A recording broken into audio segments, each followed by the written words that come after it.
Assalamualaikum warahmatullahi wabarakatuh, sahabat muslim yang dirahmati Allah. Selamat datang di episode ke-8 dari kisah perjalanan hidup Nabi Muhammad SAW. Ingat, sahabat semua, jangan sampai ada bagian yang terlewat agar tidak terjadi kesalahpahaman dalam memahami alur cerita. Hari ini kita akan kembali menelusuri perjalanan Rasulullah SAW yang penuh dengan perjuangan, pengorbanan, dan cinta kepada umatnya. Semoga kisah ini semakin memperkuat keimanan kita, serta menjadi inspirasi dalam kehidupan sehari-hari.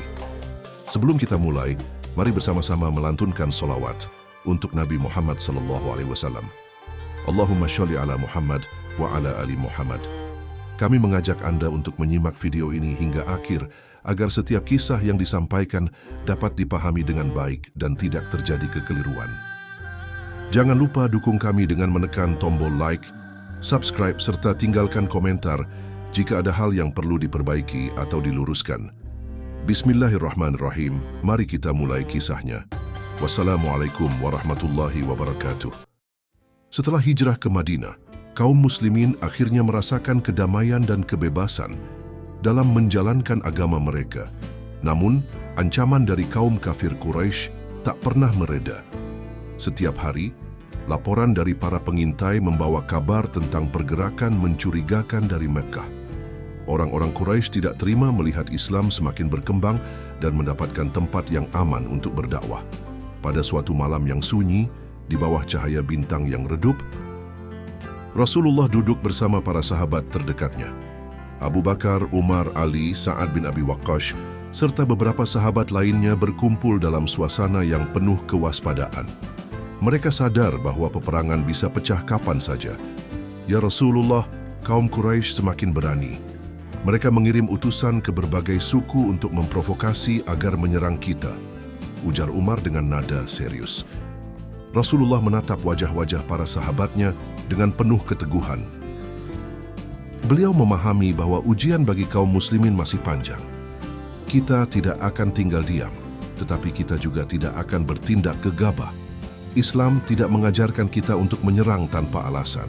Namun, jika mereka mengancam keselamatan kita, kita akan membela diri dengan izin Allah, jawab Rasulullah dengan penuh ketenangan. Malam itu Rasulullah memberikan perintah, Madinah harus bersiap siaga. Para pemuda dilatih menggunakan pedang dan tombak. Sementara para pengintai ditugaskan untuk mengawasi setiap pergerakan kaum Quraisy. Di tengah situasi yang semakin genting, turunlah wahyu yang telah lama dinanti. Telah diizinkan berperang bagi orang-orang yang diperangi, karena sesungguhnya mereka telah dianiaya. Dan sesungguhnya Allah benar-benar maha kuasa menolong mereka. Al-Hajj 39. Seketika itu, suasana berubah. Para sahabat yang sebelumnya menahan diri, kini mendapatkan izin dari Allah untuk membela diri. Mereka merasa seolah beban berat yang selama ini mereka pikul telah terangkat. Abu Bakar menatap Rasulullah dengan mata berbinar. Wahai Rasulullah, akhirnya Allah memberikan izin kepada kita untuk membela agama ini dengan senjata. Ali bin Abi Thalib tersenyum penuh semangat. Demi Allah, aku tidak akan mundur. Aku akan berdiri di garis depan demi melindungi agama ini. Namun, Rasulullah tetap tenang dan tidak tergesa-gesa dalam mengambil keputusan. Kita tidak akan langsung berperang. Kita harus bertindak dengan cerdas. Jika kita bisa mengalahkan mereka tanpa pertumpahan darah, itu jauh lebih baik, ujar beliau. Maka, strategi pun mulai disusun. Rasulullah mengirim pasukan kecil untuk berpatroli dan mengawasi jalur perdagangan Quraisy. Tujuan utama dari strategi ini adalah menguasai jalur perdagangan yang menjadi urat nadi ekonomi mereka. Dalam upaya tersebut, Rasulullah mengutus beberapa ekspedisi kecil ke jalur-jalur yang sering dilalui oleh kafilah Quraisy. Beberapa di antaranya adalah ekspedisi Saif al-Bahr. Rasulullah mengutus Hamzah bin Abdul Muttalib bersama 30 orang untuk menghadang kafilah Quraisy. Namun pertempuran tidak terjadi. Ekspedisi Rabiq dipimpin oleh Ubaidah bin Al-Harith dengan tujuan mengintai pergerakan Quraisy. Ekspedisi Nakhlah, pasukan kecil yang ditugaskan untuk mengawasi jalur utama yang digunakan Quraisy menuju Syam. Rasulullah tidak terburu-buru dalam mengambil keputusan untuk berperang. Beliau memahami bahwa kemenangan Islam harus diraih dengan strategi, bukan sekadar mengandalkan pedang. Hari itu di bawah terik matahari Madinah, Rasulullah memanggil salah satu sahabatnya yang terpercaya, Abdullah bin Jahsh. Dengan suara penuh kebijaksanaan, beliau menyerahkan sepucuk surat kepadanya, disertai satu perintah tegas. "Wahai Abdullah, jangan buka surat ini sebelum perjalananmu mencapai 2 hari," ujar Rasulullah. Abdullah bin Jahsh menerima surat itu dengan penuh rasa hormat. Ia sadar bahwa setiap perintah Rasulullah adalah amanah besar yang harus dijalankan dengan sepenuh ketaatan. Ia kemudian berkumpul bersama 11 sahabat lainnya yang semuanya berasal dari kalangan muhajirin. Mereka adalah para pejuang yang telah meninggalkan segala sesuatu demi Islam. Sebelum mereka berangkat, Rasulullah menatap mereka dengan penuh haru dan kepercayaan. "Pergilah, semoga Allah melindungi kalian. Jangan bertindak gegabah, tetapi selalu bersikap waspada," pesan beliau. Para sahabat pun melangkah dengan tegap, meninggalkan Madinah dengan keyakinan bahwa mereka sedang menjalankan misi penting yang akan mengukir sejarah Islam. Setelah 2 hari perjalanan, Abdullah bin Jahsh membuka surat yang dititipkan Rasulullah. Dengan penuh perhatian, ia membaca isi surat itu. "Jika kalian telah membaca surat ini, teruslah berjalan menuju Nakhla yang terletak di antara Mekkah dan Taif. Intailah pergerakan Quraisy dan sampaikan informasi yang kalian peroleh kepada kami." Para sahabat saling berpandangan. Misi ini bukanlah tugas yang mudah. Nakhla adalah wilayah yang berbahaya, dekat dengan kota Mekkah. Namun, tanpa sedikit pun keraguan, mereka semua meneguhkan hati dan menyatakan kesetiaan mereka kepada Rasulullah. "Kita telah menerima amanah dari Rasulullah, maka demi Allah, kita akan menjalankannya, meskipun nyawa menjadi taruhannya," ujar salah seorang sahabat dengan penuh keyakinan. Mereka pun melanjutkan perjalanan menuju Nakhla dengan penuh kewaspadaan, bergerak perlahan di antara bukit-bukit dan lembah yang terpanggang panasnya matahari. Saat tiba di Nakhla, mereka mendapati sebuah kafilah dagang Quraisy yang membawa barang-barang berharga. Kafilah itu terdiri dari beberapa orang. Salah satunya adalah Amr bin Al-Hadrami, seorang tokoh Quraisy yang cukup berpengaruh. Para sahabat mulai berdiskusi dengan penuh kebimbangan. Mereka sadar bahwa hari itu adalah bulan Rajab, salah satu bulan haram di mana peperangan dilarang menurut tradisi Arab. "Apakah kita harus menyerang? Tapi ini bulan suci," bisik salah seorang sahabat. Namun di sisi lain, mereka juga menyadari bahwa kafilah ini membawa harta milik Quraisy, harta yang selama ini digunakan untuk menindas kaum muslimin. Mereka tahu jika kafilah ini dibiarkan pergi, harta tersebut akan kembali digunakan untuk memerangi Islam. "Jika kita membiarkan mereka lolos, kesempatan ini tak akan datang lagi. Tapi jika kita menyerang, berarti kita melanggar kesucian bulan Rajab," ujar seorang sahabat dengan wajah penuh kebingungan. Setelah mempertimbangkan berbagai kemungkinan, mereka akhirnya memutuskan untuk menyerang kafilah tersebut. Dalam pertempuran singkat itu, mereka berhasil membunuh Amr bin Al-Hadrami serta menangkap 2 orang Quraisy sebagai tawanan, sementara sisanya berhasil melarikan diri. Para sahabat merasa telah meraih kemenangan dalam pertempuran kecil ini. Dengan penuh keyakinan, mereka membawa tawanan serta harta rampasan kembali ke Madinah untuk diserahkan kepada Rasulullah. Rasulullah menundukkan kepala. Beliau sangat kecewa karena peperangan di bulan suci adalah sesuatu yang dilarang dalam Islam. "Aku tidak pernah memerintahkan kalian untuk menyerang mereka di bulan haram," ujar Rasulullah dengan suara pelan namun penuh ketegasan. Para sahabat yang tergabung dalam ekspedisi ini langsung merasa terhimpit oleh rasa bersalah. Mereka tidak bermaksud melanggar aturan, tetapi keadaan yang mendesak membuat mereka melakukan kesalahan dalam mengambil keputusan. Begitu mendengar kabar ini, kaum Quraisy segera memanfaatkan kesempatan untuk menyerang Islam dengan propaganda besar-besaran. "Lihatlah Muhammad dan para pengikutnya, mereka melanggar kesucian bulan Rajab.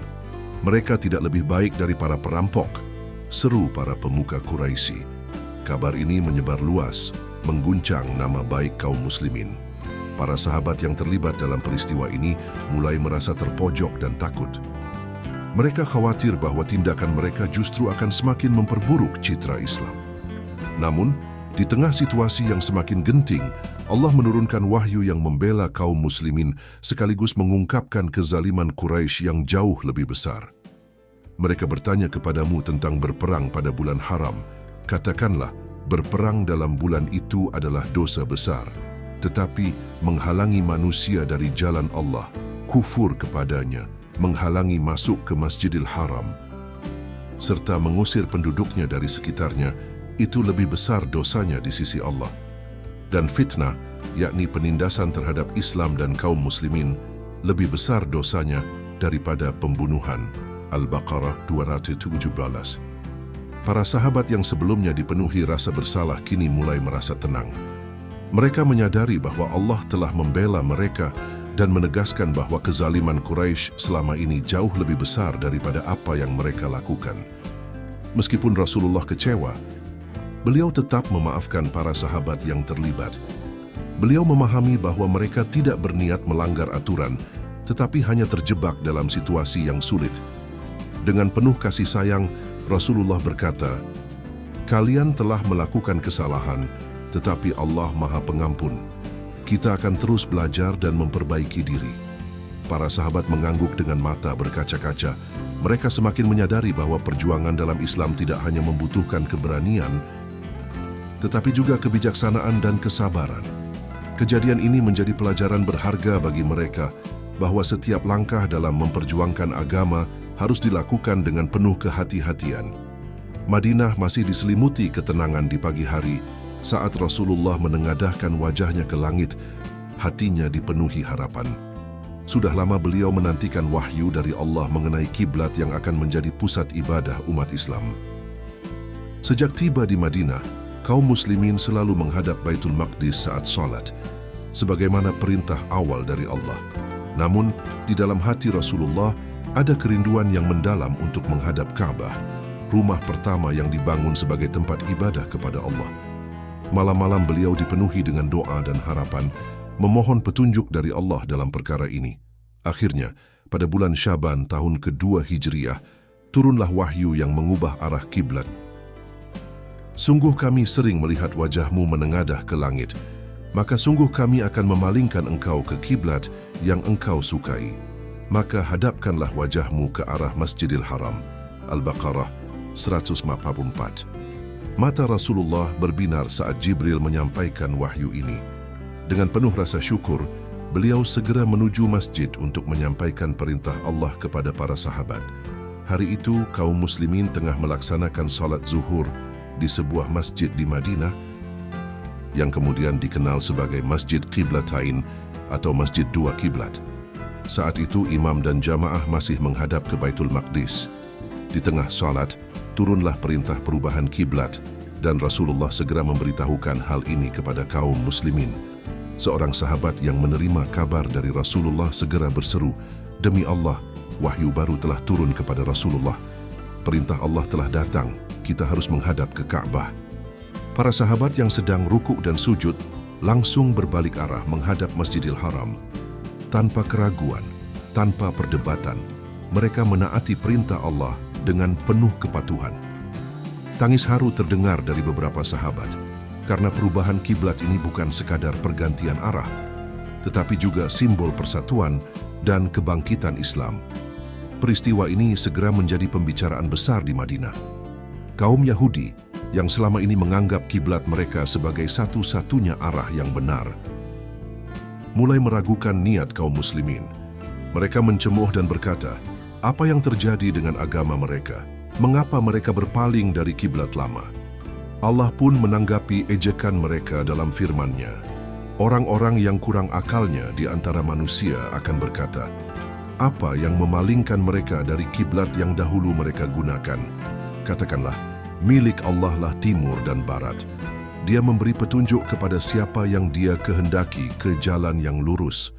Al-Baqarah 142. Bagi kaum munafik, perubahan kiblat ini menjadi alasan untuk meragukan ajaran Rasulullah.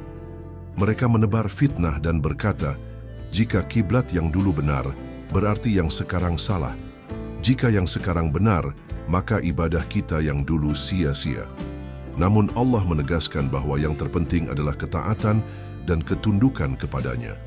Semua amal yang dilakukan dengan iman tetap diterima, karena yang menentukan nilai ibadah bukanlah arah kiblat, tetapi keikhlasan dalam menjalankan perintahnya. Perubahan kiblat dari Baitul Maqdis ke Ka'bah bukan sekadar pergantian arah dalam salat, tetapi juga menjadi simbol kemenangan Islam. Kini, umat Muslim memiliki kiblat yang berbeda dari kaum Yahudi dan Nasrani, menegaskan bahwa mereka adalah umat yang berdiri sendiri, tidak sekadar mengikuti jejak para pendahulu. Dengan penuh semangat, Rasulullah bersabda, "Inilah kiblat kita, kiblat Ibrahim." Dengan ini, Allah telah menjadikan kita umat yang bersatu, umat yang memiliki tujuan yang jelas. Perubahan kiblat ini juga menjadi isyarat bahwa suatu hari nanti, Ka'bah akan kembali dalam genggaman kaum muslimin, tidak lagi berada di bawah kendali kaum musyrik Quraisy. Peristiwa ini menjadi awal dari perjuangan besar yang akan membawa umat Islam menuju kejayaan. Sejak saat itu, setiap muslim di seluruh dunia menghadap Ka'bah dalam sujud mereka kepada Allah. Kiblat ini menjadi lambang persatuan, keteguhan hati, dan kepatuhan dalam menjalankan perintahnya. Pada bulan Ramadan tahun kedua Hijriah, Rasulullah mengutus Talhah bin Ubaidillah dan Sa'id bin Zaid untuk melakukan pengintaian. Mereka bergerak menuju Haura, wilayah strategis di jalur perdagangan antara Syam dan Mekah. Setelah beberapa waktu di sana, mereka mendapatkan informasi penting. Kafilah dagang Quraisy yang dipimpin Abu Sufyan sedang dalam perjalanan pulang dari Syam ke Mekah, membawa barang dagangan dalam jumlah besar. Setelah menerima laporan ini, Rasulullah segera mengumumkan kepada para sahabat, "Siapa yang bersedia, bersiaplah menghadang kafilah ini." Namun, karena seruan ini tidak bersifat wajib, tidak semua sahabat ikut serta. Banyak yang mengira misi ini hanyalah penyergapan kecil seperti sebelumnya dan tidak akan berkembang menjadi pertempuran besar. Akhirnya, hanya 314 sahabat yang siap berangkat.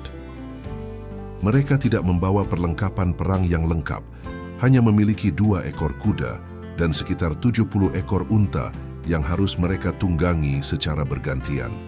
Dengan persiapan sederhana, pasukan Muslim bergerak menuju Badar, tempat yang diperkirakan akan dilalui oleh kafilah Quraisy. Sementara itu, Abu Sufyan mulai curiga dengan pergerakan kaum Muslim. Ia mengumpulkan informasi dari berbagai sumber dan akhirnya mengetahui bahwa pasukan Rasulullah sedang bergerak untuk menghadang kafilahnya. Sebagai langkah pencegahan, Abu Sufyan mengubah rute perjalanan, menjauh dari jalur utama agar terhindar dari penyergapan. Namun, ia juga mengambil tindakan lain, mengirim utusan bernama Damdam bin Amr al-Ghifari ke Mekah untuk meminta bantuan. Setibanya di Mekah, Damdam langsung menuju Ka'bah dan berteriak lantang, "Wahai Quraisy, kafilah kalian dalam bahaya. Muhammad dan pasukannya hendak menyerangnya. Bangkitlah, selamatkan harta kalian." Seruan ini membakar amarah kaum Quraisy. Bagi mereka, ini bukan sekadar ancaman terhadap harta, tetapi juga penghinaan yang tidak bisa dibiarkan begitu saja. Dalam waktu singkat, pasukan Quraisy dikumpulkan dengan kekuatan penuh. Jumlah mereka mencapai 1.000 orang, dengan 100 ekor kuda dan 700 ekor unta. Pasukan ini dipimpin oleh para pemuka Quraisy seperti Abu Jahal, Utbah bin Rabi'ah, Syaibah bin Rabi'ah, dan Walid bin Utbah. Dengan persenjataan lengkap dan jumlah yang jauh lebih besar dari kaum muslimin, mereka bergerak menuju Badar dengan keyakinan bahwa kemenangan ada di tangan mereka. Malam itu di Mekah, suasana begitu tegang. Suara pedang yang diasah terdengar dari berbagai penjuru kota. Cahaya obor berpendar di wajah-wajah para pemuka Quraisy yang sedang bermusyawarah. Kabar dari Damdam bin Amr al-Ghifari telah mengguncang mereka. Muhammad dan para pengikutnya tengah bersiap menghadang kafilah dagang Abu Sufyan. Abu Jahal dengan kemarahan yang membara berdiri di tengah-tengah mereka. Suaranya menggema di ruangan. "Apakah kalian akan diam saja ketika Muhammad dan pengikutnya mengancam perdagangan kita?" Tatapannya tajam, penuh hasutan. Ini bukan hanya soal kafilah Abu Sufyan, ini tentang kehormatan kita. Jika kita membiarkan ini terjadi, mereka akan semakin berani. Kita harus berangkat dan menghancurkan mereka." Seruan itu mendapat dukungan dari banyak pemuka Quraisy. Namun, di sisi lain, beberapa orang, termasuk Al-Akhnas bin Syarik, mengangkat tangan mencoba menenangkan suasana. "Wahai Abu Jahal, pikirkanlah dengan kepala dingin. Apakah kau akan mengerahkan seluruh pasukan Mekah hanya untuk sebuah kafilah yang mungkin sudah selamat?" Abu Jahal mengibaskan tangannya dengan kasar. "Tidak ada lagi waktu untuk ragu. Kita harus menunjukkan siapa penguasa di tanah ini." Akhirnya, keputusan pun diambil. Quraisy segera menyiapkan pasukan besar, 1.300 prajurit bersenjata lengkap dengan 100 ekor kuda siap menerjang, 600 baju besi berkilauan di bawah sinar matahari, serta unta-unta yang membawa perbekalan perang. Di sudut kota, Umayyah bin Khalaf tampak bimbang. Meskipun kaya raya, ia bukanlah seorang prajurit. Namun tekanan dari para pemuka Quraisy membuatnya sulit menolak. Ketika mendengar kabar bahwa perang mungkin tak terhindarkan, Umayyah berusaha mencari alasan untuk menghindarinya. "Aku tak akan ikut perang ini," bisiknya kepada rekan-rekannya. Namun Abu Jahal mengetahui keraguannya. Dengan langkah cepat, ia mendekati Umayyah dan mengejeknya. "Apakah kau akan tetap tinggal di rumah seperti kaum wanita? Jangan kira kau bisa menghindari perang ini, Umayyah. Jika kau tetap di Mekah, seluruh kota akan mencemoohmu." Mendengar itu, Umayyah terdiam. Harga dirinya tersentak. Ia tak ingin menjadi bahan hinaan di tanah Mekah. Meski hatinya diliputi ketakutan, ia akhirnya memutuskan ikut dalam pasukan Quraisy. Langkah ribuan prajurit mengguncang tanah saat mereka bergerak menuju Badar. Abu Jahal berada di barisan terdepan, dadanya membusung penuh kebanggaan. Ia yakin kemenangan sudah di tangannya. Namun di tengah perjalanan, seorang utusan dari Abu Sufyan tiba dengan napas tersengal. Wajahnya dipenuhi debu, matanya menunjukkan ketegangan. Ia langsung menemui para pemimpin Quraisy dan berkata, "Wahai kaum Quraisy, kafilah Abu Sufyan telah selamat. Kami menemukan jalur alternatif dan berhasil menghindari Muhammad serta pengikutnya. Kalian tak perlu lagi berperang." Beberapa pemimpin Quraisy langsung menghela napas lega. "Alhamdulillah, jika kafilah sudah selamat, lebih baik kita kembali ke Mekah," ujar mereka. Namun Abu Jahal mengangkat tangannya dengan geram. "Kembali? Tidak. Kita telah keluar membawa kebesaran Quraisy. Kita tak boleh pulang dengan kepala tertunduk. Kita akan tetap ke Badar. Kita akan berpesta di sana selama 3 hari. Menyembelih unta, minum arak, dan menikmati nyanyian para biduan. Biarkan seluruh Arab tahu siapa yang paling berkuasa." Sebagian pasukan bersorak mendukung keputusan Abu Jahal, namun tidak semua setuju. Al-Akhnas bin Syarik mengerutkan keningnya, lalu berpaling ke pasukannya dari Bani Zuhrah dan berbisik, "Tidak ada gunanya bertempur. Kafilah sudah selamat. Mengapa kita harus mempertaruhkan nyawa?" Setelah berdiskusi, Al-Akhnas akhirnya memutuskan, "Kita kembali ke Mekah. Kami tak akan ikut dalam perang yang sia-sia ini." Dengan keputusan itu, 300 orang dari pasukan Quraisy memilih memisahkan diri dan kembali ke Mekah. Kini, jumlah pasukan Quraisy berkurang menjadi 1.000 orang. Namun, meskipun kekuatan mereka menyusut, semangat Abu Jahal tetap menyala. Dengan angkuh, ia berkata kepada pasukannya, "Kita tetap tangguh. Muhammad dan pengikutnya hanyalah sekelompok orang miskin yang kelaparan. Mereka tidak akan mampu menghadapi kita." Pasukan Quraisy terus melanjutkan perjalanan menuju Badar tanpa menyadari bahwa di sana takdir telah menanti mereka dengan skenario yang sama sekali tak mereka duga. Malam itu, di perkemahan kaum muslimin, suasana terasa begitu berat. Wajah-wajah para sahabat dipenuhi kekhawatiran. Mereka hanya berjumlah 314 orang dengan persenjataan seadanya. Sementara di seberang sana, pasukan Quraisy yang dipimpin Abu Jahal bersiap dengan 1.000 prajurit lengkap dengan baju besi, kuda, serta perlengkapan perang yang jauh lebih unggul. Beberapa sahabat duduk bersila dalam diam, mengasah pedang seadanya, sementara yang lain termenung, bertanya dalam hati apakah mereka benar-benar siap menghadapi pertempuran yang kemungkinan besar akan berujung pada kematian. Di tengah suasana tegang itu, seorang sahabat berbisik kepada yang lain, "Wahai saudaraku, apakah kita benar-benar harus menghadapi mereka? Jumlah kita sangat sedikit, sedangkan mereka begitu banyak." Yang lain mengangguk, wajahnya dipenuhi keraguan. "Aku tak takut mati, tetapi apakah kita benar-benar mampu? Ini bukan sekadar menghadapi 1 atau 2 orang Quraisy. Ini adalah perang besar." Namun, ada pula yang dengan yakin berkata, "Jika ini perintah Rasulullah, maka kita harus siap." Bukankah kita telah menyerahkan hidup dan mati kita kepada Allah? Di tengah kegelisahan itu, Rasulullah berdiri di hadapan para sahabat. Dengan suara lembut namun penuh wibawa, beliau berseru, "Wahai kaum muslimin, Allah telah menjanjikan kemenangan bagi kita. Namun kemenangan itu tidak akan datang tanpa ujian. Kalian telah beriman dan inilah saatnya membuktikan keimanan kalian. Siapa di antara kalian yang tetap teguh di jalan Allah?" Beberapa sahabat mengangguk mantap. Namun ada juga yang masih tampak ragu.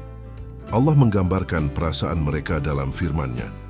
"Sebagaimana Tuhanmu menyuruhmu pergi dari rumahmu dengan kebenaran, padahal sesungguhnya sebagian dari orang-orang yang beriman itu tidak menyukainya.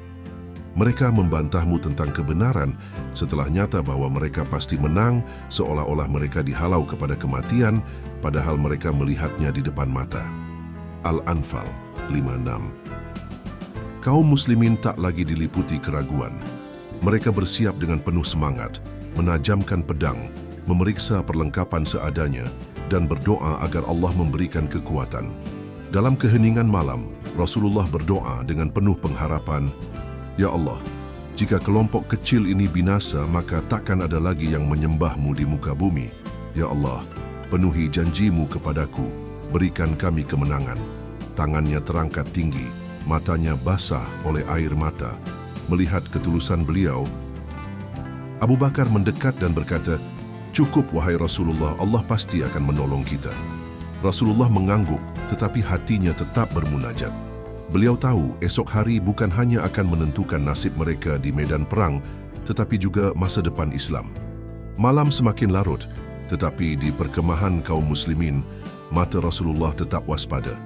Beliau bukan hanya pemimpin yang berani, tetapi juga cerdik dalam strategi. Pasukan Quraisy kian mendekat dan setiap pergerakan mereka bisa menentukan nasib kaum muslimin. Rasulullah tak ingin pasukannya bertempur tanpa informasi yang cukup. Malam itu, bersama Abu Bakar As-Siddiq, beliau menyusuri kegelapan, mencari kabar tentang musuh. Mereka bergerak dengan hati-hati, menghindari perhatian pasukan Quraisy. Di kejauhan mereka melihat seorang lelaki tua dari suku Arab duduk di dekat perapian kecil. Wajahnya dihiasi garis-garis usia, tetapi sorot matanya tajam, penuh pengalaman. Rasulullah mendekatinya dengan penuh kehati-hatian dan menyapanya dengan lembut. "Assalamualaikum wahai orang tua. Kami hanyalah musafir yang ingin mengetahui keadaan. Apakah engkau mendengar kabar tentang pasukan Muhammad dan pasukan Quraisy?" Lelaki tua itu menatap mereka dengan curiga. Bertahun-tahun hidup di gurun membuatnya paham bahwa orang asing tak akan bertanya tanpa alasan.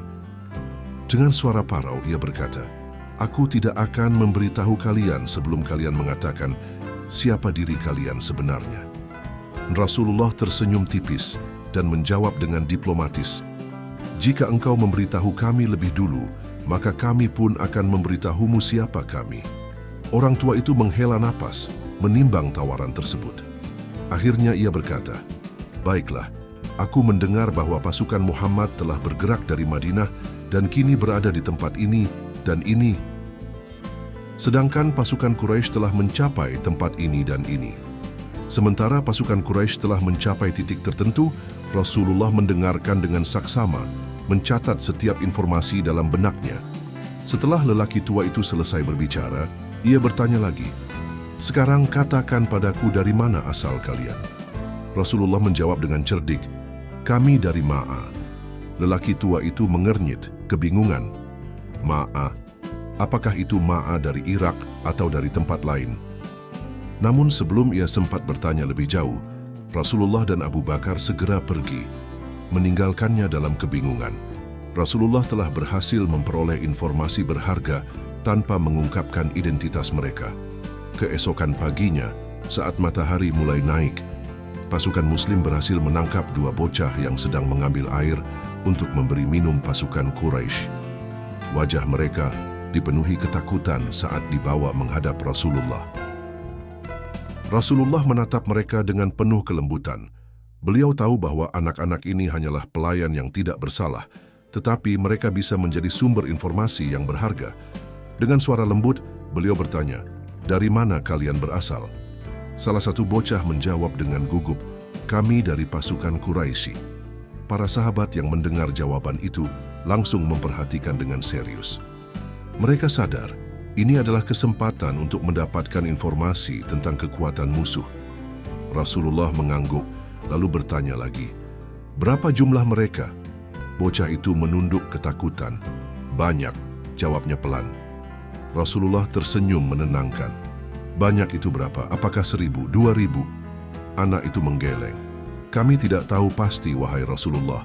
Rasulullah berpikir sejenak, lalu mengubah pertanyaannya. "Berapa ekor unta yang mereka sembelih setiap hari untuk makan?"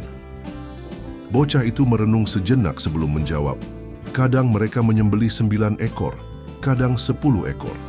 Rasulullah menatap para sahabatnya dengan penuh pemahaman. Kalau begitu, jumlah mereka sekitar 900 hingga 1.000 orang. Para sahabat terdiam. Kini mereka menyadari bahwa musuh yang akan mereka hadapi jauh lebih besar dan lebih kuat dari yang mereka perkirakan. Namun, meskipun jumlah mereka lebih sedikit, mereka memiliki sesuatu yang tidak dimiliki oleh pasukan Quraisy. Iman dan keberanian yang tak tergoyahkan. Setelah memperoleh informasi penting ini, Rasulullah mengumpulkan para sahabatnya. Wajah-wajah mereka dipenuhi kekhawatiran, tetapi di balik itu ada semangat yang membara. "Wahai kaum muslimin," Rasulullah berkata dengan suara tenang, "kita tidak datang untuk mencari peperangan. Kita hanya ingin menghadang kafilah dagang Quraisy. Begini, Allah telah menetapkan ujian besar bagi kita. Pasukan Quraisy berjumlah hampir 1.000 orang, sedangkan kita hanya sedikit. Tetapi ingatlah, kemenangan tidak ditentukan oleh jumlah pasukan, melainkan oleh pertolongan Allah." Seorang sahabat, Umar bin Khattab, berdiri dan berkata lantang, "Demi Allah, wahai Rasulullah, jika engkau memerintahkan kami maju, kami akan maju. Jika engkau memerintahkan kami bertahan, kami akan bertahan." Ali bin Abi Thalib menambahkan, "Kita mungkin sedikit, tetapi kita memiliki Allah bersama kita." Para sahabat lainnya mengangguk. Mata mereka kini tak lagi dipenuhi ketakutan, melainkan keberanian. Melihat keyakinan para sahabatnya, Rasulullah tersenyum dan mengangkat kedua tangannya ke langit, berdoa, "Ya Allah, penuhi janjimu kepadaku. Jika engkau binasakan kelompok kecil ini, maka tidak akan ada lagi yang menyembahmu di muka bumi. Ya Allah, berikanlah kami kemenangan." Para sahabat mengaminkan doa itu dengan penuh harap. Mereka tahu bahwa esok akan menjadi hari penentuan, hari di mana mereka harus menghadapi musuh yang jauh lebih besar, tetapi dengan keyakinan bahwa pertolongan Allah pasti akan datang. Malam itu, pasukan Muslim terus bergerak menuju Badar. Mereka harus tiba lebih dahulu agar dapat menguasai sumber-sumber air yang menjadi kunci dalam pertempuran nanti. Langkah kaki mereka menapaki pasir gurun, hati mereka berdebar, namun keyakinan tetap teguh. Saat waktu Isya tiba, mereka sampai di sebuah sumber air terdekat dan berhenti di sana. Beberapa sahabat segera melepas pelana dan memberi minum hewan tunggangan mereka, sementara yang lain menyiapkan tempat istirahat, bersiap menghadapi hari penuh ujian esok. Di antara para sahabat, tampillah Khabbab bin Munzir, seorang ahli strategi militer. Wajahnya dipenuhi pemikiran, matanya tajam menilai kondisi sekitar. Dengan penuh hormat, ia maju ke hadapan Rasulullah dan bertanya, "Wahai Rasulullah, bagaimana menurutmu tempat ini? Apakah ini merupakan ketetapan Allah sehingga kita tidak dapat maju atau mundur darinya? Ataukah ini hanya pendapat dan strategi perangmu?" Rasulullah menatap Khabbab dengan penuh kebijaksanaan. Setelah beberapa saat merenung, beliau menjawab dengan tenang, "Tidak, ini hanyalah pendapat dan strategi perangaiku." Khabbab mengangguk dan melanjutkan, "Kalau begitu, wahai Rasulullah, menurut pandanganku, tempat ini bukan yang paling menguntungkan. Sebaiknya kita maju lebih dekat ke mata air yang berada di dekat musuh. Lalu kita hancurkan semua sumber air lainnya dan membangun kolam besar yang bisa kita penuhi dengan air. Dengan begitu, kita akan memiliki persediaan air kapan saja, sedangkan mereka akan kesulitan." Rasulullah tersenyum mendengar usulan itu. Matanya berbinar, tanda persetujuan.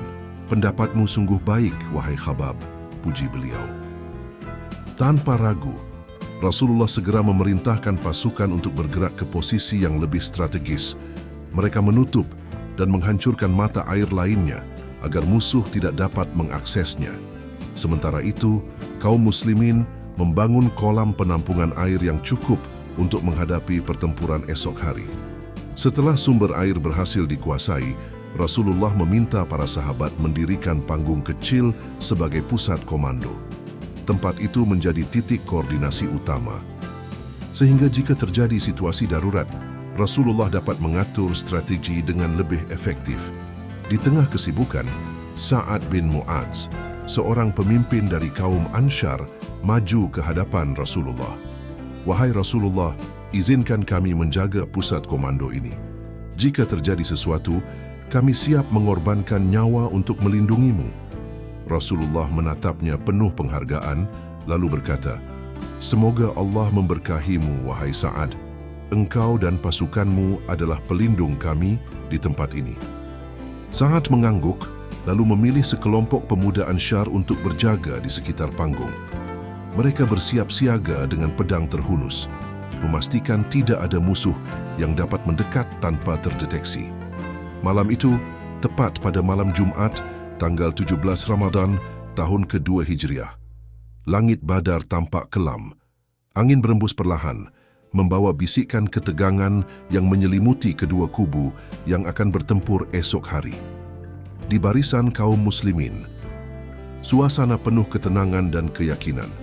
Para sahabat beristirahat setelah menunaikan salat malam, sementara Rasulullah masih terjaga, mengawasi keadaan dengan penuh kewaspadaan.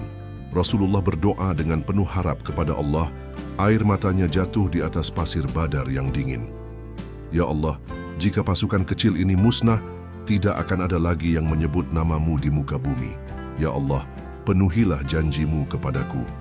Sementara itu, di kubu Quraisy, terjadi perdebatan sengit. Beberapa pemuka suku mulai meragukan keputusan untuk tetap maju berperang. Di antara mereka, Hakim bin Hizam dan Mut'im bin Adi mengusulkan agar mereka kembali ke Makkah. "Kita datang ke sini hanya untuk melindungi kafilah dagang Abu Sufyan, dan kini kafilah itu sudah selamat. Apa gunanya kita tetap bertempur?" ujar salah satu dari mereka. Namun di sisi lain, Abu Jahal semakin berambisi. Dengan wajah penuh kesombongan, ia berseru lantang di hadapan pasukan Quraisy, "Demi berhala-berhala kita tidak akan kembali tanpa kemenangan. Kita harus memberi pelajaran kepada Muhammad dan pengikutnya." Seruan itu membakar semangat sebagian besar pasukan Quraisy. Akhirnya, mereka memutuskan untuk tetap melanjutkan pertempuran. Pagi itu, matahari perlahan muncul dari ufuk timur. Tanah Badar yang luas kini bersiap menjadi saksi dari pertempuran besar. Dua pasukan dengan kekuatan yang sangat berbeda kini berdiri berhadapan. Di satu sisi, pasukan Quraisy berdiri tegap dengan perlengkapan perang yang lengkap. Dengan jumlah 1.000 orang, mereka memiliki keunggulan dalam jumlah serta persenjataan. Di sisi lain, kaum muslimin yang hanya berjumlah sekitar 314 orang berdiri dengan penuh keyakinan. Senjata mereka sangat terbatas, namun keimanan mereka tak tergoyahkan. Rasulullah menata barisan dengan rapi, lalu berpesan kepada para sahabatnya, "Jangan memulai pertempuran sebelum aku memberi komando." Hamzah, Ali, dan para sahabat lainnya mengangguk dengan penuh keteguhan. Mereka memahami bahwa pertempuran ini bukan sekadar perang biasa, melainkan pertarungan antara kebenaran dan kebatilan. Sebelum pertempuran besar dimulai, dari kubu Quraisy keluarlah 3 pejuang tangguh, Utbah bin Rabi'ah, saudaranya Syaibah bin Rabi'ah, dan putranya Walid bin Utbah. Dengan penuh keangkuhan mereka melangkah ke tengah medan pertempuran, lalu berteriak menantang kaum muslimin, "Siapa yang berani maju menghadapi kami?" Seru mereka dengan penuh kesombongan. Mendengar tantangan itu, 3 orang dari kaum Ansyar segera maju ke medan laga. Namun dengan wajah angkuh Utbah berkata, "Kami tidak ingin bertarung melawan kalian. Kirimkan kepada kami orang-orang dari suku kami sendiri." Rasulullah pun menoleh kepada para sahabatnya. Dengan suara tegas beliau bersabda, "Ubaidah bin Harits, Hamzah bin Abdul Muthalib, dan Ali bin Abi Thalib, majulah." 3 pejuang tangguh itu segera melangkah ke tengah medan pertempuran. Hamzah, sang paman Rasulullah, yang dikenal gagah dan tak kenal takut, maju dengan penuh keyakinan. Ali bin Abi Thalib, pemuda pemberani dengan pedang Zulfikar di tangannya, siap menghadapi lawannya. Sementara itu, Ubaidah bin Harits, meski lebih berusia, tetap berdiri tegak dengan semangat juang yang membara. Di hadapan mereka, 3 petarung dari Quraisy menatap dengan tatapan penuh amarah. Duel pertama, Hamzah berhadapan dengan Syaibah. Tanpa banyak basa-basi, Hamzah langsung menyerang. Pedang mereka beradu, memercikkan api di antara benturan besi. Namun hanya dalam beberapa gerakan, Hamzah berhasil menebas Syaibah hingga tersungkur ke tanah. Darah mengalir deras dari tubuhnya, menandakan kekalahan pertama bagi pasukan Quraisy. Duel kedua, Ali bin Abi Thalib melawan Walid bin Utbah. Ali melangkah dengan sigap, matanya tajam menatap lawannya. Dengan kecepatan luar biasa, ia melancarkan serangan. Walid mencoba bertahan, namun ketangkasan Ali jauh di atasnya. Dengan satu tebasan cepat dan akurat, Ali menjatuhkan Walid dan menghabisinya. Duel ketiga, Ubaidah bin Harits menghadapi Utbah bin Rabi'ah. Keduanya bertarung sengit, pedang mereka saling beradu berkali-kali. Serangan demi serangan dilancarkan, hingga akhirnya Utbah berhasil melukai Ubaidah dengan parah. Melihat hal itu, Hamzah dan Ali segera berlari membantu sahabat mereka. Dengan serangan cepat dan penuh kekuatan, mereka berhasil menebas Utbah hingga tersungkur tak bernyawa. Ubaidah yang terluka parah jatuh ke tanah. Napasnya tersengal-sengal, darah mengalir dari lukanya. Hamzah segera menghampiri dan mengangkat tubuhnya dengan penuh kepedihan. "Saudaraku, bertahanlah," seru Hamzah dengan mata berkaca-kaca. Ubaidah tersenyum lemah. "Demi Allah, aku telah berjuang di jalannya. Jika ini takdirku, aku menerimanya dengan ridha." Ali menggenggam tangan Ubaidah erat, berusaha menahan air mata. "Kami tidak akan melupakan pengorbananmu," bisiknya dengan suara bergetar. Dengan napas lemah, Ubaidah berkata lirih, "Sampaikan salamku kepada Rasulullah. Katakan bahwa aku telah berjuang sebaik mungkin." Beberapa saat kemudian, ruhnya berpisah dari jasad. Kesedihan menyelimuti para sahabat. Air mata mereka menetes, tetapi di balik duka itu, mereka yakin bahwa Ubaidah telah memperoleh kehormatan sebagai syahid di jalan Allah. Kemenangan dalam duel pertama ini membuat semangat kaum muslimin semakin menyala. Mereka menyadari bahwa pertolongan Allah telah nyata di hadapan mereka. Sementara itu, pasukan Quraisy mulai kehilangan kepercayaan diri. 3 petarung terbaik mereka telah tumbang, dan kini mereka harus menghadapi kenyataan bahwa kaum muslimin bukanlah lawan yang bisa diremehkan. Di atas panggung komando, Rasulullah mengangkat tangannya ke langit. Dengan penuh harap beliau berdoa, "Ya Allah, berikanlah kami kemenangan. Ya Allah, teguhkan langkah-langkah kami di medan perang." Di kejauhan, Abu Jahal menggeram marah. Kekalahan dalam duel ini tidak bisa ia terima. Dengan suara lantang, ia berteriak kepada pasukannya, "Hancurkan mereka, serang tanpa ampun." Bunyi jendrang perang mulai dipukul, menandakan dimulainya pertempuran besar. Pasukan Quraisy segera bersiap menyerang, menghunus pedang mereka dengan penuh amarah. Di pihak kaum muslimin, para sahabat juga bersiap. Mereka menggenggam senjata dengan erat, tatapan mereka penuh keyakinan. Perang Badar kini benar-benar akan dimulai. Setelah duel yang berakhir dengan kemenangan gemilang kaum muslimin, kemarahan pasukan Quraisy semakin membuncah. Abu Jahal dengan wajah memerah karena murka, menghunus pedangnya ke langit lalu berteriak lantang, "Serang mereka, hancurkan Muhammad dan pengikutnya. Jangan biarkan seorang pun hidup. Sorak-sorai pasukan Quraisy menggema di medan Badar. Ribuan prajurit mulai bergerak maju, menerjang dengan dahsyat. Suara langkah kaki mereka menggetarkan tanah, debu berterbangan, dan senjata-senjata berkilauan di bawah terik matahari. Di barisan kaum muslimin, pasukan kecil itu berdiri tegak, siap menghadapi gempuran musuh yang jauh lebih besar. Tatapan mereka memancarkan keyakinan yang tak tergoyahkan. Rasulullah tetap di posisinya, memperhatikan setiap pergerakan lawan. Hati beliau dipenuhi doa dan harapan. Dengan penuh kekhusyukan, beliau mengangkat kedua tangannya ke langit, berbisik lirih namun penuh makna, "Ya Allah, jika pasukan kecil ini binasa, maka takkan ada lagi yang menyembah-Mu di muka bumi ini. Ya Allah, berikanlah kami kemenangan." Suara beliau meski lembut, menggema di dalam hati para sahabat, menambah semangat mereka untuk berjuang hingga akhir. Abu Bakar yang berdiri di samping Rasulullah menyaksikan bagaimana beliau terus-menerus berdoa dengan penuh ketulusan. Air mata mengalir di wajah beliau, dan dalam kekhusyukan itu, selendang yang dikenakannya terjatuh dari pundaknya. Dengan penuh kelembutan, Abu Bakar mengambil selendang itu dan menyelimutkannya kembali di bahu Rasulullah. Dengan suara tenang dan penuh keyakinan, ia berkata, "Cukuplah, wahai Rasulullah, engkau telah begitu banyak memohon kepada Rabb-Mu. Yakinlah, Allah pasti akan menolong kita." Rasulullah tersenyum tipis, meskipun matanya masih basah oleh harapan dan keyakinan. Saat kaum muslimin mulai bertempur melawan pasukan Quraisy, sesuatu yang luar biasa terjadi. Langit perlahan berubah. Awan putih bergerak cepat di atas mereka, seakan-akan membawa pertanda. Angin sejuk berhembus, menyelimuti medan pertempuran dengan ketenangan yang tak biasa. Lalu, terdengarlah suara gaib menggema di udara, suara yang tidak berasal dari manusia, tetapi begitu jelas terdengar. "Sesungguhnya aku bersama kalian, maka teguhkanlah hati orang-orang yang beriman. Aku akan menanamkan rasa takut dalam hati orang-orang kafir." Abu Bakar yang berdiri di samping Rasulullah menyaksikan bagaimana beliau terus-menerus berdoa dengan penuh ketulusan.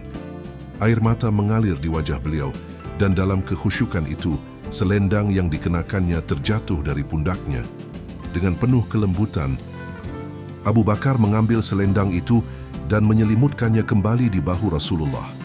Dengan suara tenang dan penuh keyakinan, ia berkata, "Cukuplah, wahai Rasulullah. Engkau telah begitu banyak memohon kepada Rabb-Mu. Yakinlah, Allah pasti akan menolong kita." Rasulullah tersenyum tipis, meskipun matanya masih basah oleh harapan dan keyakinan. Saat kaum muslimin mulai bertempur melawan pasukan Quraisy, sesuatu yang luar biasa terjadi. Langit perlahan berubah. Awan putih bergerak cepat di atas mereka, seakan-akan membawa pertanda. Angin sejuk berhembus, menyelimuti medan pertempuran dengan ketenangan yang tak biasa. Lalu, terdengarlah suara gaib menggema di udara, suara yang tidak berasal dari manusia, tetapi begitu jelas terdengar. "Sesungguhnya aku bersama kalian, maka teguhkanlah hati orang-orang yang beriman. Aku akan menanamkan rasa takut dalam hati orang-orang kafir." Pertolongan dari langit. Allah Ta'ala berfirman kepada Rasulullah dalam Al-Quran, Surah Al-Anfal ayat 12, "Sesungguhnya aku akan mendatangkan bala bantuan kepadamu dengan 1000 malaikat yang datang berturut-turut." Dan dalam ayat 9 disebutkan, "Tiba-tiba dari arah langit muncul pasukan besar yang tidak terlihat oleh mata manusia biasa. Sejenak kemudian, para malaikat turun dengan pakaian putih bersih, menunggangi kuda-kuda cahaya, membawa pedang yang berkilauan laksana petir." Melihat pertolongan yang telah dijanjikan itu datang, Rasulullah tersenyum penuh kebahagiaan. Beliau menoleh ke arah Abu Bakar dan berkata dengan penuh keyakinan, "Bergembiralah, wahai Abu Bakar. Inilah pertolongan Allah yang dijanjikan kepada kita." Abu Bakar menatap ke langit.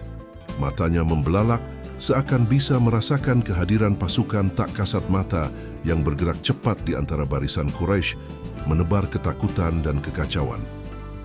Suara dentingan pedang beradu memenuhi udara. Teriakan para prajurit menggema di seluruh medan pertempuran. Pasukan Quraisy yang awalnya menyerang dengan penuh keyakinan, kini mulai merasakan tekanan yang luar biasa.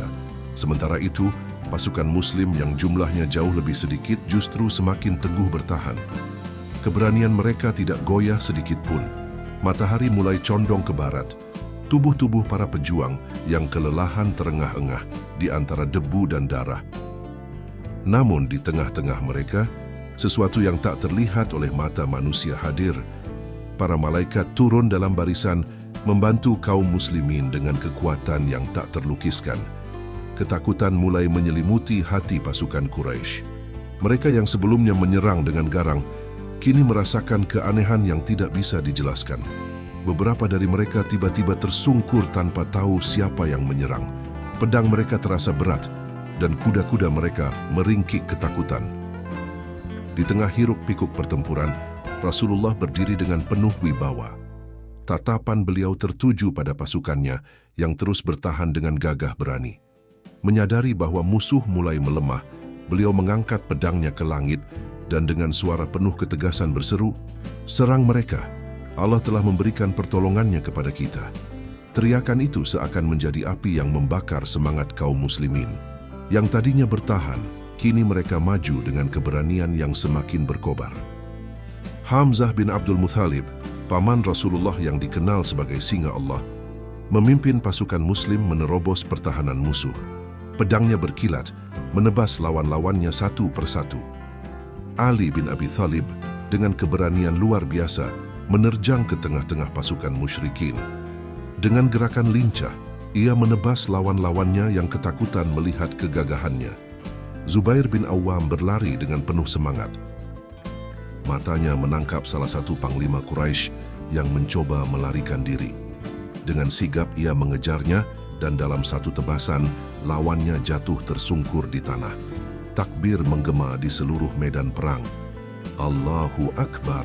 Allahu Akbar. Serangan balik yang dilancarkan kaum muslimin membuat pasukan Quraisy semakin goyah. Panik mulai menyebar di antara mereka.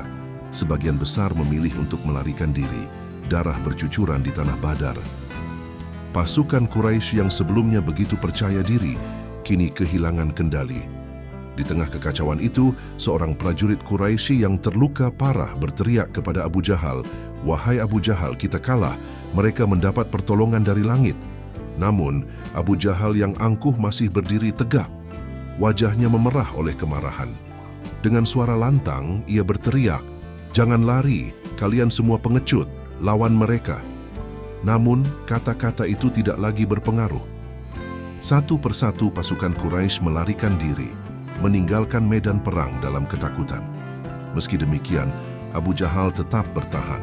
Dikelilingi oleh beberapa prajurit setianya, ia mencoba mempertahankan diri dari gempuran kaum muslimin. Di tengah pertempuran yang semakin mendekati akhir, dua pemuda muslim, Mu'az bin Amr bin Al-Jamuh dan Mu'awwidz bin Afra, melihat Abu Jahal yang masih berdiri dengan kesombongannya. Dengan semangat jihad yang membara, mereka menerjang ke arah Abu Jahal. Pedang mereka bergerak cepat, menebas tubuh musuh terbesar Islam itu. Abu Jahal terhuyung, darah mengalir dari luka-lukanya. Namun, dengan penuh keangkuhan, ia tetap mencoba bertahan. Mu'az dan Mu'awwidz terus menyerang hingga akhirnya Abu Jahal jatuh ke tanah, terkapar dalam kehinaan. Beberapa saat kemudian, Abdullah bin Mas'ud, sahabat Rasulullah, mendekati tubuh Abu Jahal yang masih bernapas dengan lemah. Akhir dari kesombongan Abu Jahal. Ketika melihat wajah orang yang selama ini menjadi sumber penderitaan bagi kaum muslim, Abdullah bin Mas'ud menatapnya dengan penuh ketegasan. Ia berkata, "Wahai Abu Jahal, bagaimana rasanya kini saat Allah memenangkan hamba-hambanya?" Dengan suara serak dan penuh keangkuhan, Abu Jahal menjawab, "Aku tetap lebih mulia daripada kalian meskipun aku kalah." Namun, pada saat itu juga nyawanya melayang. Ia menghembuskan napas terakhirnya sebagai musuh Allah dan Rasul-Nya. Ketika Abdullah bin Mas'ud kembali menghadap Rasulullah, beliau tersenyum tipis dan berkata, "Inilah Fir'aun bagi umat ini. Allah telah menunjukkan kebesarannya. Kemenangan di Perang Badar.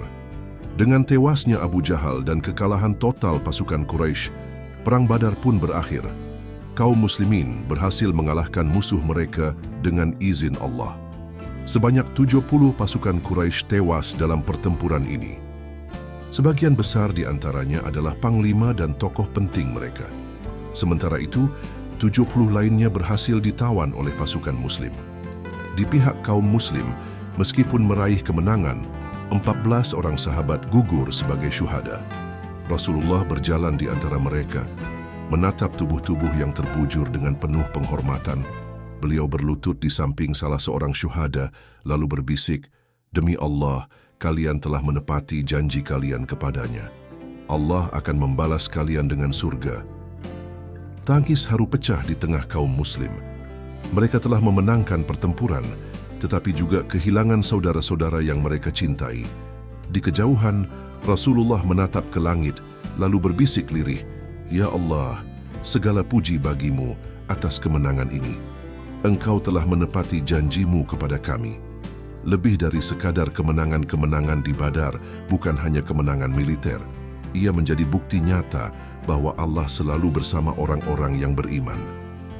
Meskipun jumlah kaum Muslim jauh lebih sedikit, mereka berhasil mengalahkan pasukan Quraisy yang jauh lebih besar dan lebih kuat. Berita kemenangan ini mengguncang seluruh jazirah Arab. Kaum Muslim di Madinah bersorak gembira, sementara kaum Quraisy di Makkah meratap dalam kekalahan. Namun kemenangan ini hanyalah awal dari perjuangan panjang. Kaum Quraisy tidak akan tinggal diam. Mereka pasti akan merencanakan pembalasan. Tetapi satu hal yang pasti, cahaya Islam semakin bersinar dan tidak ada satupun yang bisa memadamkannya. Kekalahan pasukan Quraisy di Badar menghantam kota Makkah bak petir di siang bolong. Kota yang biasanya dipenuhi kesombongan dan kebanggaan kini tenggelam dalam kesunyian dan duka yang mendalam. Setiap rumah merasakan kehilangan, setiap keluarga menanggung beban kesedihan. Namun, ada satu perintah dari para pemuka Quraisy, tidak boleh ada tangisan, tidak boleh ada ratapan. Mereka khawatir, jika penduduk Makkah menangis dan meratap, kaum Muslim di Madinah akan semakin bersuka cita atas kemenangan mereka. Seorang lelaki tua dari Quraisy yang kehilangan 3 putranya dalam peperangan, berusaha menahan kesedihannya dengan sekuat tenaga. Setiap malam hatinya terasa sesak, air matanya hampir menetes, tetapi ia menggigit bibirnya untuk menahannya. Namun, pada suatu malam, terdengar suara tangisan perempuan di kejauhan. Tangisan yang memilukan, suara kepedihan yang menyesakkan dada. Hati lelaki tua itu bergetar. Akhirnya, ia berkata kepada anaknya, "Pergilah, lihat siapa yang menangis. Apakah larangan sudah dicabut? Apakah kini kita diizinkan meratapi kepergian saudara-saudara kita?" Anaknya segera berlari ke arah suara itu. Namun, beberapa saat kemudian, ia kembali dengan wajah bingung. Ayah, bukan seorang ibu yang menangisi anaknya, bukan pula seorang istri yang kehilangan suaminya. Wanita itu hanya menangisi untanya yang hilang. Lelaki tua itu terdiam. Dadanya terasa sesak. Apakah seekor unta lebih berharga daripada anak-anakku? Aku kehilangan 3 putraku, tetapi aku tidak diizinkan menangis. Sementara wanita itu meratap hanya karena kehilangan seekor unta. Ia pun menunduk. Akhirnya air matanya jatuh juga. Namun, tak ada yang berani menangis bersamanya. Penduduk Makkah tetap membisu, menahan kesedihan mereka dalam diam. Meski hati mereka hancur berkeping-keping, Rasulullah dan para sahabat di Medan Badar. Sementara itu, di Medan Badar, Rasulullah dan para sahabat masih menetap selama 3 hari setelah kemenangan besar itu. Mereka membersihkan medan pertempuran, menguburkan para syuhada, dan menangani para tawanan perang. Namun di tengah kebahagiaan kemenangan, muncul perdebatan di antara pasukan Muslim tentang pembagian rampasan perang yang dikenal sebagai ghanimah. Beberapa sahabat yang berada di garis depan pertempuran merasa merekalah yang paling berhak atas ghanimah karena mereka yang langsung menghadapi musuh dan mempertaruhkan nyawa. Sementara itu, para sahabat yang bertugas melindungi Rasulullah berpendapat bahwa peran mereka tidak kalah penting.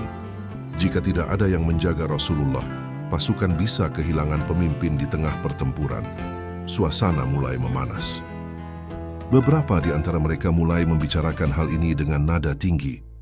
Melihat perbedaan pendapat yang semakin tajam, Rasulullah segera meminta agar semua ghanimah dikumpulkan dan tidak ada yang mengambilnya terlebih dahulu. Kemudian Allah menurunkan wahyu yang memberikan keputusan yang jelas tentang harta rampasan perang. Mereka menanyakan kepadamu tentang pembagian harta rampasan perang. Katakanlah, harta rampasan perang itu kepunyaan Allah dan Rasul.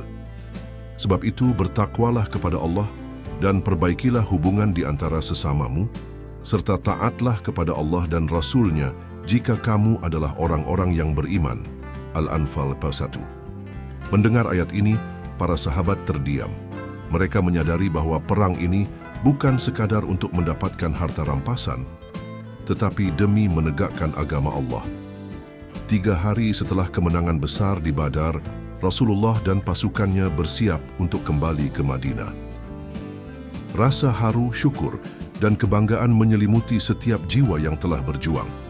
Mereka telah menyaksikan bagaimana pertolongan Allah turun dari langit, bagaimana malaikat turut serta dalam pertempuran, dan bagaimana pasukan musuh yang jauh lebih besar akhirnya tumbang di tangan kaum muslim. Sebelum perjalanan dimulai, Rasulullah memerintahkan agar semua harta rampasan perang yang telah dikumpulkan selama pertempuran dibagi secara adil.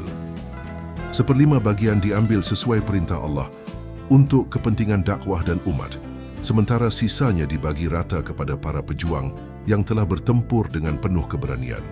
Saat perjalanan pulang dimulai, langkah kaki dan derap unta yang membawa kaum muslim menuju Madinah terasa penuh kemenangan. Setiap orang mengingat detik-detik pertempuran itu, bagaimana mereka yang hanya berjumlah 314 orang harus menghadapi lebih dari 1.000 pasukan Quraisy. Bagaimana air mata mereka menetes dalam doa yang dipanjatkan Rasulullah, dan bagaimana akhirnya kemenangan itu diraih dengan pertolongan Allah. Ketika pasukan mulai mendekati Madinah, berita kemenangan mereka telah lebih dulu menyebar. Penduduk Madinah, baik dari kalangan muhajirin maupun ansyar, bergegas keluar rumah, berbondong-bondong menyambut kedatangan Rasulullah dan para sahabat. Wajah-wajah mereka bersinar, senyum bahagia terpancar di setiap sudut kota. Seorang anak kecil berlari menghampiri ibunya. Ibu Rasulullah dan pasukan muslim telah kembali dengan kemenangan, katanya penuh semangat. Seorang wanita tua yang sebelumnya selalu menitikkan air mata karena cemas akan nasib kaum muslim, kini menadahkan tangannya ke langit. Ya Allah, Engkau telah menolong hamba-hambamu, segala puji bagimu. Di tengah kerumunan, terlihat seorang wanita muda menahan air matanya sambil menggenggam tangan anak kecilnya. Ayahmu telah kembali dengan selamat, nak, bisiknya dengan suara bergetar. Rasulullah tiba di Madinah dengan penuh haru.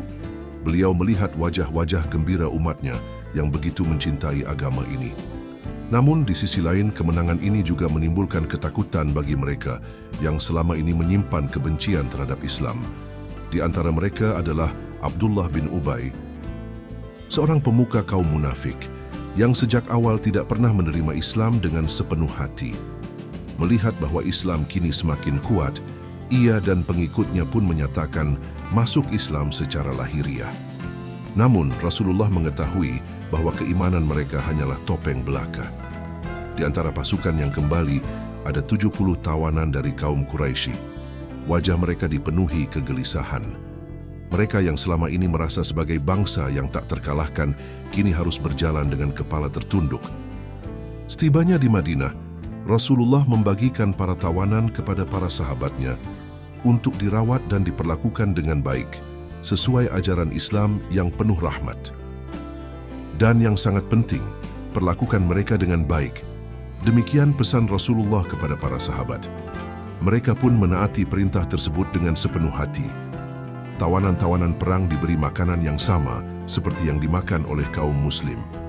Bahkan dalam beberapa keadaan, para sahabat lebih mengutamakan tawanan dibandingkan diri mereka sendiri. Salah satu tawanan itu adalah Suhail bin Amr, seorang tokoh Quraisy yang dikenal fasih dalam berbicara. Ia mendapat perlakuan yang sangat baik dari keluarga yang menampungnya. Setiap kali makanan datang, mereka selalu memberikan bagian terbaik kepadanya. Suatu hari, dengan suara lirih, Suhail bertanya, "Mengapa kalian memperlakukanku dengan begitu baik? Bukankah aku adalah musuh kalian?" Seorang sahabat tersenyum dan menjawab, kami hanya menjalankan apa yang diperintahkan Rasulullah. Agama kami mengajarkan kasih sayang bahkan kepada musuh. Suhail terdiam. Dalam hatinya mulai tumbuh benih keinginan untuk lebih mengenal ajaran Islam. Mengenai para tawanan ini, Rasulullah meminta pendapat dari dua sahabatnya yang paling dekat. Abu Bakar dengan kelembutannya berkata, "Wahai Rasulullah, mereka adalah saudara-saudara kita. Jika kita bebaskan mereka dengan tebusan, mereka bisa menebus diri mereka dan mungkin suatu hari nanti akan menerima Islam. Biarkan mereka hidup, barangkali kelak mereka akan menjadi saudara kita." Namun Umar bin Khattab dengan ketegasannya menyampaikan pendapat yang berbeda. "Wahai Rasulullah, mereka adalah musuh-musuh Allah. Mereka telah menyiksa kita, mengusir kita dari Mekah, dan membunuh saudara-saudara kita. Tidak ada ampun bagi mereka. Izinkan aku menebas kepala mereka satu persatu." Rasulullah mendengarkan kedua pendapat tersebut dengan saksama. Lalu, dengan kebijaksanaannya, beliau memilih pendapat Abu Bakar. Maka Rasulullah menetapkan bahwa setiap tawanan yang mampu harus menebus dirinya dengan membayar tebusan sebesar 4.000 dirham. Namun bagi mereka yang tidak mampu, ada cara lain untuk memperoleh kebebasan mereka dengan mengajarkan membaca dan menulis kepada kaum muslimin. Keputusan ini diterima oleh semua sahabat dan banyak tawanan akhirnya memilih untuk mengajarkan ilmu kepada kaum muslimin. Namun, keesokan harinya, Allah menurunkan wahyu sebagai teguran kepada Rasulullah dan para sahabat yang memilih membebaskan tawanan dengan tebusan. Hal itu dikarenakan keputusan tersebut lebih didasarkan pada kepentingan duniawi daripada pertimbangan akhirat. Allah berfirman dalam surah Al-Anfal ayat 67-68, "Tidak patut bagi seorang nabi mempunyai tawanan sebelum ia dapat melumpuhkan musuhnya di muka bumi. Kamu menginginkan harta dunia, sedangkan Allah menghendaki pahala akhirat untukmu. Dan Allah Maha Perkasa, lagi Maha Bijaksana. Kalau bukan karena ketetapan dari Allah yang telah terdahulu, niscaya kamu akan ditimpa azab yang besar akibat tebusan yang kamu ambil." Mendengar wahyu ini, Rasulullah dan para sahabat merasa sangat tersentuh. Mereka menyadari bahwa keputusan mereka seharusnya lebih menitik beratkan pada ketegasan terhadap musuh Islam, bukan karena pertimbangan materi. Umar bin Khattab, yang sebelumnya mengusulkan agar tawanan dihukum mati, hanya tersenyum tipis. Namun senyum itu bukan karena merasa pendapatnya terbukti benar, melainkan karena keyakinannya semakin kuat bahwa setiap keputusan harus dikembalikan kepada kehendak Allah. Perang Badar bukan sekadar kemenangan di medan perang. Peristiwa ini menjadi titik balik dalam sejarah Islam. Allah selalu menolong hambanya yang beriman. Kaum muslim yang awalnya masih ragu kini telah menyaksikan bagaimana keajaiban Allah turun untuk mereka. Sikap terhadap musuh pun mencerminkan akhlak Islam. Bahkan dalam kemenangan, Rasulullah tetap mengajarkan kasih sayang kepada para tawanan. Ini menjadi bukti bahwa Islam bukan sekadar tentang kekuatan, tetapi juga tentang keadilan dan kasih sayang. Setiap keputusan harus didasarkan pada wahyu, bukan sekadar perasaan. Teguran Allah atas keputusan mengenai tawanan menjadi pelajaran bahwa segala sesuatu harus selaras dengan kehendaknya. Setelah kemenangan ini, kaum muslimin semakin kuat. Namun mereka juga sadar bahwa kemenangan ini akan semakin membakar dendam kaum Quraisy. Perang Badar tidak hanya mengubah kondisi militer, tetapi juga membawa perubahan besar dalam politik dan sosial di Jazirah Arab. Kaum muslimin yang sebelumnya dianggap lemah dan tak berdaya, kini berdiri tegak sebagai kekuatan yang mulai disegani. Namun kemenangan ini juga memunculkan permusuhan yang semakin nyata dari berbagai pihak.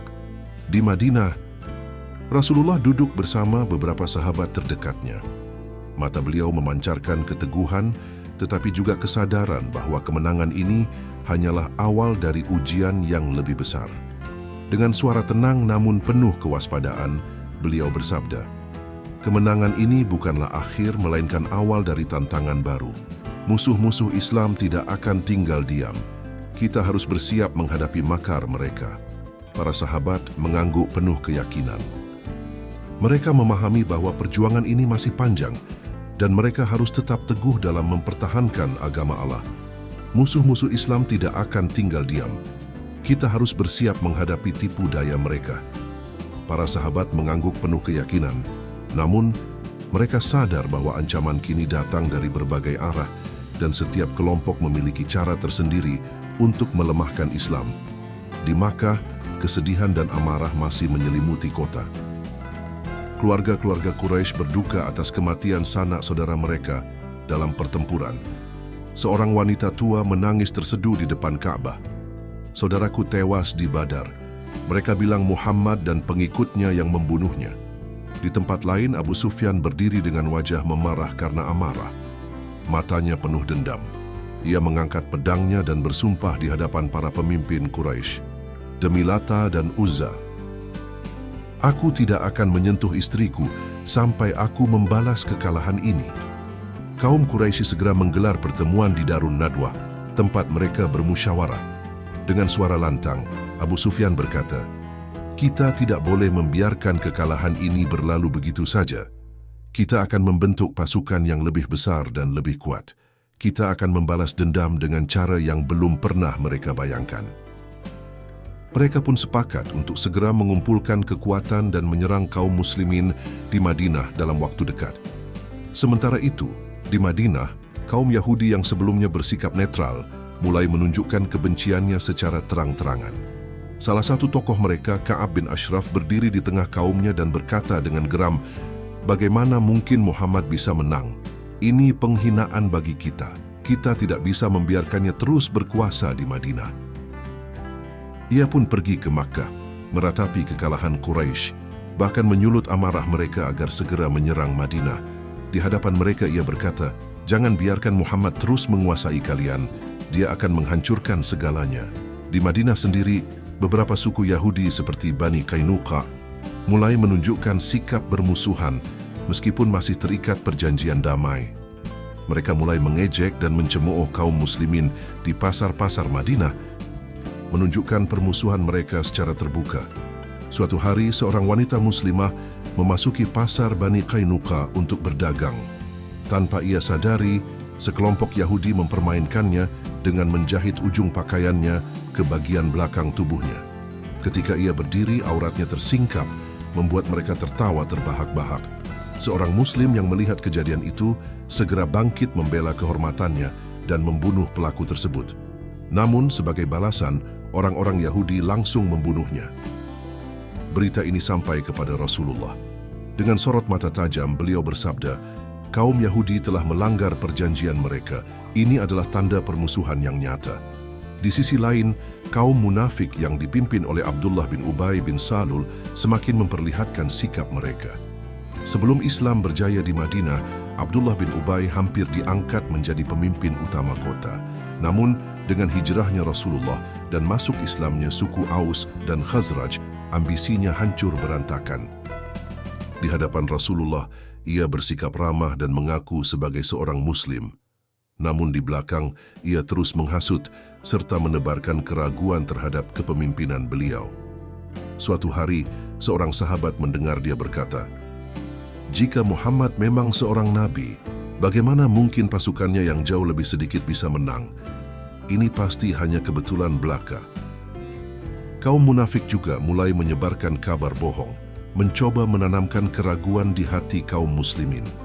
Seorang sahabat pun bertanya kepada Rasulullah, "Wahai Rasulullah, bagaimana kita bisa mengetahui siapa di antara kita yang benar-benar beriman dan siapa yang hanya berpura-pura?" Dengan penuh hikmah Rasulullah menjawab, "Ketika ujian datang, orang-orang munafik akan menunjukkan sifat aslinya. Bersabarlah dan tetaplah berpegang teguh kepada Allah." Selain dari dalam Madinah, ancaman juga datang dari suku-suku Badui di sekitarnya.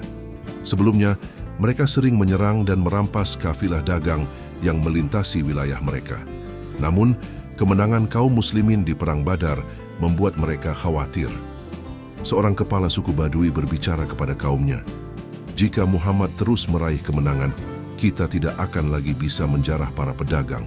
Kekuatannya semakin besar, dan ini bisa menjadi ancaman bagi kita." Sebagian suku Badui mulai menyusun rencana untuk menekan kaum muslimin. baik dengan bergabung bersama Quraisy maupun dengan melancarkan serangan kecil ke Madinah. Kemenangan di Perang Badar memang menjadi cahaya harapan bagi kaum muslimin, tetapi juga memicu kebencian dari musuh-musuh Islam. Kaum Quraisy bersumpah akan membalas kekalahan mereka. Kaum Yahudi mulai menunjukkan tanda-tanda pengkhianatan. Kaum munafik semakin gencar menyebarkan fitnah dan menanamkan keraguan di tengah umat. Sementara itu, suku-suku Badui merasa terganggu dengan kekuatan Islam yang terus berkembang. Di tengah berbagai ancaman ini, Rasulullah tetap teguh dan berkata kepada para sahabatnya, "Jangan takut, karena Allah bersama kita. Ujian ini hanyalah bagian dari perjuangan kita menuju kemenangan yang lebih besar. Perjuangan belum berakhir. Ini hanyalah awal dari tantangan yang lebih besar di masa depan." Sahabat Coba Islam, sampai di sini kita akhiri episode ke-8 dari kisah perjuangan Rasulullah. Perjalanan dakwah beliau masih panjang, penuh tantangan, pengorbanan, serta keajaiban yang semakin menguatkan Islam di muka bumi ini. Jangan lewatkan episode selanjutnya, karena perjalanan dakwah Rasulullah masih berlanjut dengan kisah-kisah penuh hikmah dan pelajaran bagi kita semua. Akhir kata, wassalamualaikum warahmatullahi wabarakatuh.